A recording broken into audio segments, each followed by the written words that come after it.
Hello, my name is Bishop Richard Pates, and I'm very delighted to be able to talk to you once again through the skill of two outstanding videographers from Dowling Catholic High School. And what I'm here to talk to you today about is Building the Kingdom, in which we're requesting that you raise money during Lent for other young people in Nigeria, which is on the west coast of West Africa, and that they might have the same educational opportunities that you have. Truly, one of my great joys as being your bishop is the opportunity to be with all of you so very often through visiting your schools, the opportunity to come during the season when we have Catholic Schools Week, NCYC confirmation, and also when we have the opportunity for graduation, which all of our students always look forward to after working so hard during their school career.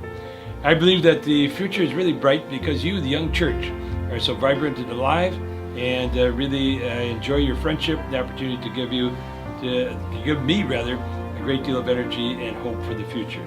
There's another great young people in Nteje, Nigeria. I had an opportunity to visit there some year and a half ago during the summer when I was there for the ordination of 15 deacons and 10 priests belonging to the Holy Ghost Fathers in Nigeria.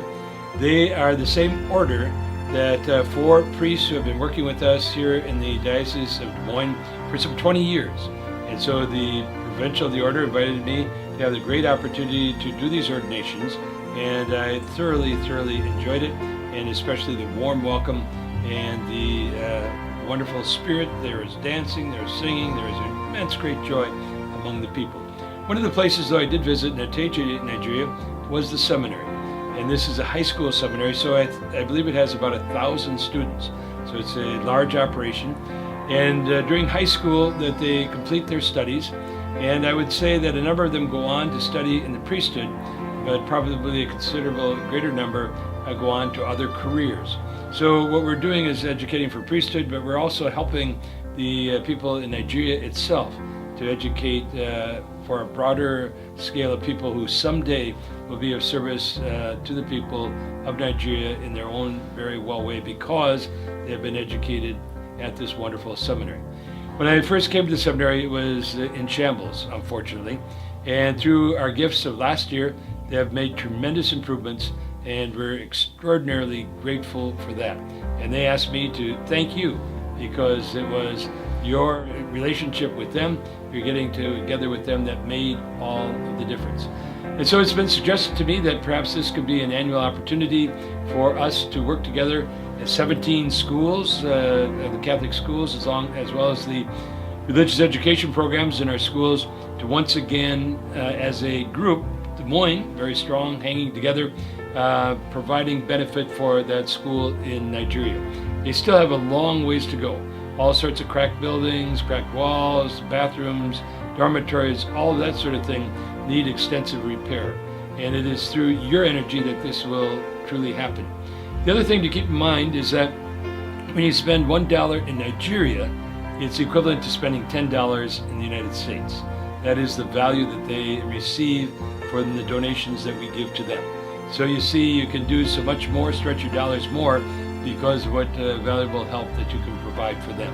The other thing that's important to remember is that they need a great many educational resources, books, computers, all of those sorts of items that make education much easier, as you probably are aware, and enable them to come up into the technological society that is gradually also appearing in Nigeria and much throughout the rest of Africa.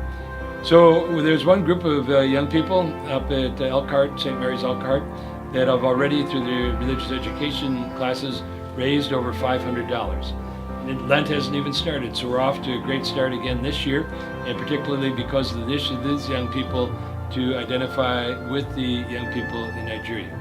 So what I'm asking you to do is to take a good look at what is possible during the 6 weeks of Lent.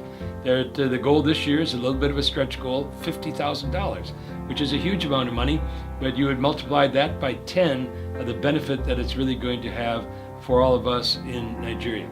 So $50,000, but we allocate, because there's some big schools and small schools, and so on a pro rata basis, we'll establish a goal for each of those schools, and I know that you're creative, entrepreneurial enough to come up with means to raise that money during the course of Lent itself.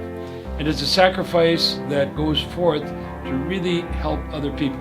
We must be aware of the poor of the world, must be aware of the fact that we in America have more material resources than any country has ever had in history. That says to us is that we are the richest country in history, and God expects us to share our wealth with others, to be able to be with them in the bounty that He has provided for us.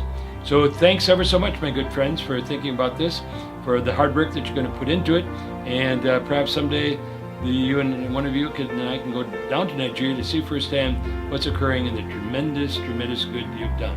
So enjoy Lent. Lent is the springtime of the church year, springtime of the soul, and hopefully through all of your personal discipline, etc., and also through your rich generosity that you provide for them, it will be a very profitable Lent for you, and you will grow in the ways of the Lord. Again, 1,000 thanks.